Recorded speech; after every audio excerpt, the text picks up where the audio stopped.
আপনি যদি ইউটিউবের ব্যাংক অ্যাকাউন্ট চেঞ্জ করতে চান, মানে আপনি গুগল অ্যাডসেন্স অ্যাকাউন্টের সঙ্গে যেই ব্যাংকটা লিঙ্ক করে রেখেছেন ওই অ্যাকাউন্টটা যদি আপনি চেঞ্জ করতে চান, তাহলে আপনি সঠিক ভিডিওর মধ্যে ক্লিক করেছেন।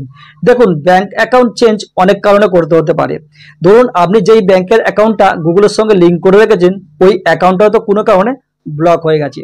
তো এখন আপনি ওই অ্যাকাউন্টটা রিমুভ করে নতুন একটা ব্যাংকের অ্যাকাউন্ট গুগলের সঙ্গে লিঙ্ক করতে চাইছেন। তো কিভাবে আপনি লিঙ্ক করবেন সেটা আপনি বুঝতে পারছেন না। তো আজকে আমি আপনাদেরকে এই ভিডিওর মধ্যে স্টেপ বাই স্টেপ দেখিয়ে দেবো কি করে আপনারা একটা নতুন ব্যাংক অ্যাকাউন্ট গুগলের সঙ্গে আবার পুনরায় লিঙ্ক করতে পারবেন। তো ভিডিওটা শুরু থেকে লাস্ট পর্যন্ত দেখার অনুরোধ রইল।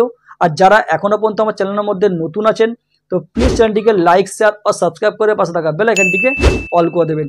যারা অলরেডি সমস্ত কাজগুলো করে ফেলেছেন থ্যাংক ইউ সো মাচ। আমার আজকের এই ভিডিওটা থেকে সত্যি যদি আপনাদের ভালো লেগে থাকে একটা লাইক মাস্ট। তো বন্ধুরা চলুন তাহলে কথা না বাড়িয়ে ভিডিওটাকে শুরু করা যাক। ব্যাংক অ্যাকাউন্ট চেঞ্জ করার জন্য আমরা সর্বপ্রথম যেটা করব, আপনাদের ফোনে যদি ক্রোম ব্রাউজার থাকে সেটাকে ওপেন করে নেবেন। তো আমি এখান থেকে ক্রোম ব্রাউজারটাকে ওপেন করে নিচ্ছি। ক্রোম ব্রাউজারে আসার পর আমরা এই গুগলের মধ্যে ট্যাপ করব।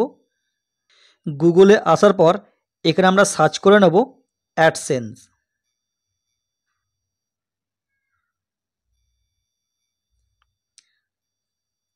এটা সার্চ করার পরে সবার প্রথমে দেখুন সাইন ইন দেখতে পাচ্ছেন। তো এখানে একটা কথা বলে রাখি, আপনারা যদি ফার্স্ট টাইম যদি এটার মধ্যে প্রবেশ করেন তাহলে অতি অবশ্যই আপনার গুগল অ্যাডসেন্স অ্যাকাউন্টটা যেই জিমেল আইডি দিয়ে তৈরি করা হয়েছে ওই জিমেল আইডি এবং তার পাসওয়ার্ড দিয়ে এটাকে লগ ইন করে নেবেন। আমার যেহেতু আগে থেকে লগ ইন করা আছে তো আমি সরাসরি ওখানে প্রবেশ করে যাচ্ছি। আমি এটা ট্যাপ করে দিলাম। এটা ট্যাপ করার সাথে সাথে আমি গুগল অ্যাডসেন্স অ্যাকাউন্টের মধ্যে প্রবেশ করে গেলাম। আর ওপর দিকে দেখুন একটা 3 লাইন চিহ্ন দেখতে পাচ্ছেন, এতে ট্যাপ করব। এতে ট্যাপ করার পরে নিচে দেখুন পেমেন্ট বলে অপশান দেখতে পাচ্ছেন, এতে ট্যাপ করব। এতে ট্যাপ করার পরে এইখানে দেখুন পেমেন্ট ইনফো, এতে ট্যাপ করব। এটা ট্যাপ করার সাথে সাথে এরকম একটা পেজ খুলে যাচ্ছে। আর আমরা একটু স্ক্রল করে নিচের দিকে আসব।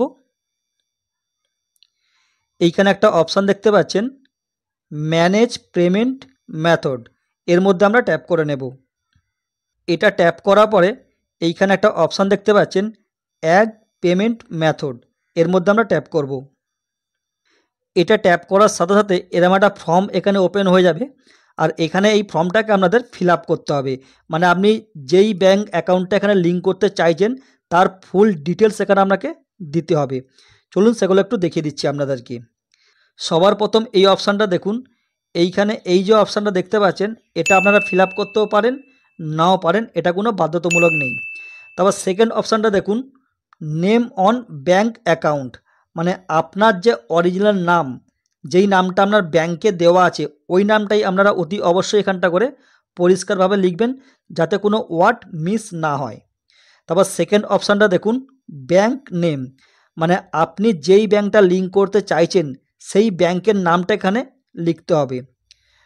তার নিচে দেখুন এই অপশানটা আইএফএসসি কোড, মানে আপনার ব্যাংকের যে আইএফএসসি কোড আছে ওই কোডটা এখানে দিতে হবে।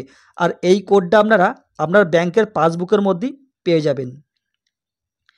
তারপরে এই অপশানটা দেখুন সুইফট কোড, মানে আপনি যেই ব্যাংকটা লিঙ্ক করতে চাইছেন ওই ব্যাংকের যে সুইফট কোড আছে ওই সুইফট কোডটা আপনাকে এখানে ফিল আপ করতে হবে।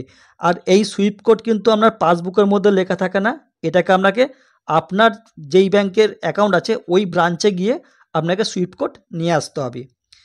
তার নিচে দেখুন এই অপশানটা অ্যাকাউন্ট নাম্বার, এইখানটা করে আপনাকে আপনার ব্যাংকের যে অ্যাকাউন্ট নাম্বার আছে ওই নাম্বারটাকে এখানে সঠিকভাবে লিখতে হবে।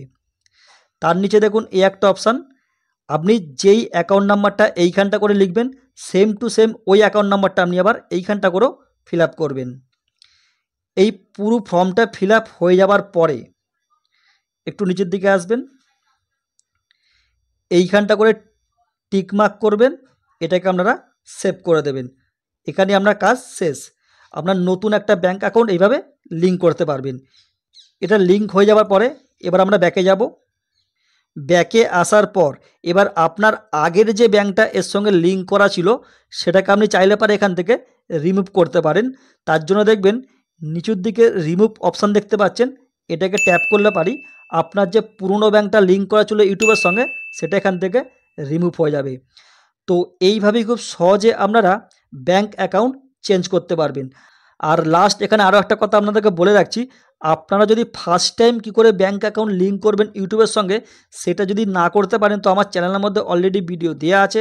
আমি ওই ভিডিওর লিঙ্ক আমি এই ভিডিওর ডেসক্রিপশনের মধ্যে দিয়ে রাখছি, আপনারা চাইলে পারে ওই ভিডিওটাকে দেখেও ব্যাঙ্ক অ্যাকাউন্ট লিঙ্ক করাটা শিখে নিতে পারেন। তো আশা করি আপনাদেরকে পুরো ব্যাপারটা বোঝাতে পেরেছি।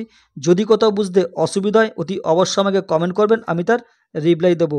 আর আমার আজকের এই ভিডিওটা আপনাদের ঠিক কতটা ভালো লাগলো এটা কিন্তু অতি অবশ্যই আমাকে কমেন্টে জানাবেন। তো বন্ধুরা আজ এইটুকুনি, আবার দেখা হবে আমাকে নেক্সট ভিডিওর মাধ্যমে। ততদিন ভালো থাকবেন, সুস্থ থাকবেন।